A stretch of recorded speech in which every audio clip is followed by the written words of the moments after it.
मृत्युंजय महादेव त्राहि मां शरणागत जन्म मृत्यु जरा व्याधि पीडितं कर्म बंधनै। बोल भोले शंकर भगवान की जय हो। भगवान महादेव आशुतोष कहे जाते हैं। भगवान को भोलेनाथ इसीलिए कहा जाता है क्योंकि भगवान बड़े भोले हैं और कृपा भी करते हैं। भगवान शिव महापुराण में भगवान के ऐसे भक्त की कथा है जिस पर भगवान ने कृपा करी है। भगवान के एक भक्त हुए जिनका नाम था मृकुंड ऋषि। मृकुंड ऋषि एक बार भगवान शिव की तपश्चर्या करने गए और कई वर्षों तक भगवान की तपस्या में लीन हो गए। पुत्र की कामना से कि भगवान गृहस्थ जीवन है तो कोई पुत्र हो ताकि आगे वह भी धर्म कर्म में लिप्त हो और इस धर्म को आगे बढ़ावे। कई वर्ष तक तपस्या किया तो भगवान भूत भावन भोलेनाथ मृकुंड ऋषि की तपस्या पर प्रसन्न हो गए, प्रकट हो गए। वरम रोहि, वर मांगो। तब मृकुंड ऋषि कहते हैं भगवान गृहस्थ जीवन है, बिना पुत्र के आनंद नहीं है, कोई एक बालक हो जाए। भगवान शिव जी ने भविष्य का चिंतन किया और देखा और कहा कि देखो तुम्हारे भाग्य में पुत्र तो है, यद्यपि मैं अपने आशीर्वाद स्वरूप तुम्हें एक संतान दूंगा, लेकिन दो प्रकार की संतानें आपके भाग्य में हैं। एक तो जो होगी और 100 वर्ष की उसकी उम्र होगी, लेकिन वह दुराचारी होगा, पापी होगा। और दूसरा पुत्र वह होगा जो होगा तो ज्ञानी भक्त विद्वान होगा, लेकिन उसकी आयु बहुत कम हो, मात्र 14 वर्ष की आयु में उसके प्राणांत हो जाएंगे। अब तुम बताओ कौन सी संतान चाहिए? मृकुंड ऋषि कहते हैं अगर पापी दुराचारी संतान भी हो और 100 वर्ष तक भी जिए तो उसका कोई मोल नहीं है, जीवन भर रोना है। और अगर बेटा हुआ, धर्म कर्म करने वाला हुआ और कुछ काल में भी अगर चला गया तो वह हमें गति प्रदान करने वाला। और भगवान शिव जी से वह ज्ञानी पुत्र मांग लिया। भगवत कृपा से मृकुंड ऋषि के यहाँ आंगन में झोली में पावन एक बालक का जन्म हुआ। उसका नाम मार्कंडेय रखा। बालक बड़ा होने लगा, प्रभु के आशीर्वाद स्वरूप वह विद्वान ज्ञानी भक्त हुआ। धीरे धीरे धीरे समय अवधि बढ़ने लगी। 10 वर्ष, 11 वर्ष, 12 वर्ष की उम्र हो गई, 13 वर्ष की आयु व्यतीत हो गई। अब पिताजी के मन में बड़ा चिंतन होने लगा, बड़े दुखी रहने लगे क्योंकि अब वह वर्ष आ गया है जिस वर्ष में इसके प्राण आए। लेकिन मृकुंड ऋषि घबराए नहीं। जब भी कोई संत आता, महात्मा आता, उनको प्रणाम अवश्य किया करते और पुत्र से भी कहते हैं बेटा तू इनको प्रणाम कर। क्यों? क्योंकि आशीर्वाद से सब कार्य सिद्ध हो जाते हैं।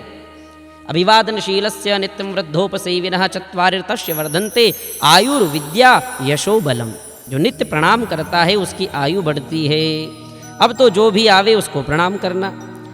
एक दिवस की बात है, सप्तऋषि आ गए और दौड़कर सप्तऋषियों को प्रणाम किया बालक ने। तो सप्तऋषियों ने आशीर्वाद दे दिया, आयुष्मान भव।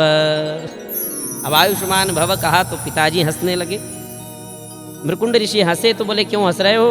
बोले मेरे पुत्र को तो अल्प आयु प्राप्त है और आपने तो आयुष्मान भव आशीर्वाद दे दिया, अभी इसकी आयु आप बढ़ाओ।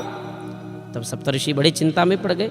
अब ऋषियों का आशीर्वाद भी कभी खाली जाता नहीं है। ठीक है, अब ऋषि महात्मा लोग लेकर के चले बालक को। कहाँ? बोले देवलोक गए। देवताओं को प्रणाम किया तो देवताओं ने आशीर्वाद दे दिया, चिरंजीवी भव। अब तो सप्तऋषि हंसे, बोले चलो अपना टेंशन खत्म हुआ, अब ये जाने और इनका काम जाने। देवताओं आपने आशीर्वाद दिया है तो आप निपट लेना। देवता बोले ये देखो अपने माथे छोड़ गए हो, चलो अब बालक को लेकर के चले विष्णुपुरी वैकुंठ में। नारायण को प्रणाम किया बालक ने, तो नारायण ने भी आशीर्वाद दे दिया, आयुष्मान भव। अब नारायण ने आशीर्वाद दे दिया तो देवता लोग हंसे। क्यों हंस रहे हो? बोले इसको तो अल्प आयु का आशीर्वाद है। और आपने, अब नारायण बड़ी चिंता में हो गए, अब क्या किया जाए? बोले जो विधि की रचना करने वाले हैं, विधाता की शरण में जाना चाहिए। ब्रह्मा जी के पास गए, ब्रह्मा जी के चरणों में बालक ने प्रणाम किया, तो ब्रह्मदेव ने भी आशीर्वाद दे दिया, आयुष्मान भव, चिरंजीवी भव। अब तो सबकी चिंता दूर हो गई। क्यों? क्योंकि ब्रह्मा ने आशीर्वाद दे दिया, जो स्वयं सृष्टि करता है। अब तो देवता भी निश्चिंत, नारायण भी निश्चिंत। बोले क्यों? बोले इसे तो 14 वर्ष की आयु थी और अब इसका आखिरी साल है, ये मृत्यु के मुख में जाने वाला है, और आपने तो इसे दीर्घायुष्य का आशीर्वाद दे दिया।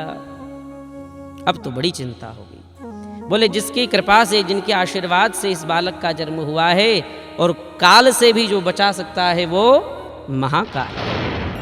हमें महाकाल की शरण में जाना चाहिए। सारे देवता लोग मिलकर के उस बालक को लेकर के महाकाल महादेव की शरण में पहुँचे, और जैसे बाबा भोलेनाथ के चरणों में पुत्र ने प्रणाम किया, महादेव जी ने भी कृपा का वरद हस्त रख दिया और आशीर्वाद दे दिया, आयुष्मान भव, चिरंजीवी भव, चिरंजीवी। अब तो देवता लोग सभी मुस्कुराए, बोले कि इसको तो बड़ा आशीर्वाद मिल गया। बोले महादेव जी, जिसे आपने आशीर्वाद दिया है जानते हो कौन है? यह तो मृकुंड ऋषि का पुत्र मार्कंडेय है। इसका आखिरी वर्ष है, उम्र बीतने वाली है, मर जाएगा। तो अब आपने आशीर्वाद दिया है तो आप ही बचाओ। भगवान महादेव ने चिंतन किया, बोले आप चिंता ना करो।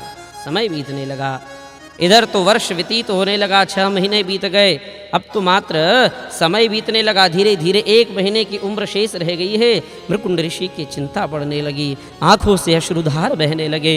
हे भगवान, हे महादेव, मेरे बालक की रक्षा करना, कहीं ऐसा न हो कि मेरा पुत्र मुझसे दूर हो जाए, उसके प्राण निकल जाए। प्रभु आपने वचन दिया है, उसकी रक्षा करो। समय बीतने लगा, पुत्र कोई बचा सकता है तो केवल महादेव है, महाकाल ही है जो तुम्हें बचा सकते हैं, उनकी आराधना करो।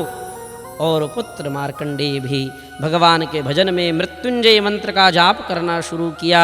अब तो समय बीतने लगा, 1 दिवस का शेष रहा है समय। आज हवाएं चल रही है, आंधी तूफान चल रहे हैं, बादल गरज रहे हैं, बिजलियां खड़क रही है। हे भगवान क्या होगा? पिताजी के तो नेत्रों से अश्रुधार हो रही है। हे भगवान रक्षा करो, रक्षा करो भगवान, रक्षा करो। दौड़ करके मार्कंडेय उस बालक ने भगवान के शिवलिंग को पकड़ लिया है चारों ओर से, और मन में एकाग्र चित्त होकर केवल एक ही मंत्र का जाप करता है, ओम नमः शिवाय, ओम नमः शिवाय, ओम नमः शिवाय। ह्रीं मृत्युंजय महादेव त्राहि मां शरणागत, जन्म मृत्यु जरा व्याधि पीड़ितम कर्म बंधनैः। ओम नमः शिवाय मंत्र का उच्चारण करते करते जैसे ही महाकाल, इधर तो काल आया, यम आया, यम ने अपनी फांस डाली, जैसे ही चक्र को चलाया कि अब इसकी मृत्यु का समय आ गया है, और इसने अपनी भक्ति को दृढ़ कर लिया। दोनों हाथों से भगवान को पकड़ करके ओम नमः शिवाय, ओम नमः शिवाय, ओम नमः शिवाय मंत्र का जाप करने लगा। और जैसे ही काल ने अपना फंदा चलाया, जैसे ही चक्र चलाया, प्राण निकलने को उद्यत हुए, उसी समय ज्योतिर्लिंग रूप से भगवान महादेव प्रकट हो गए। बोले महाकाल भगवान की। अकाल मृत्यु वो मरे जो काम करे चांडाल का, काल भी उसका क्या करे जो भक्त हो मेरे महाकाल का। बोले महाकालेश्वर भगवान की। हर हर महादेव।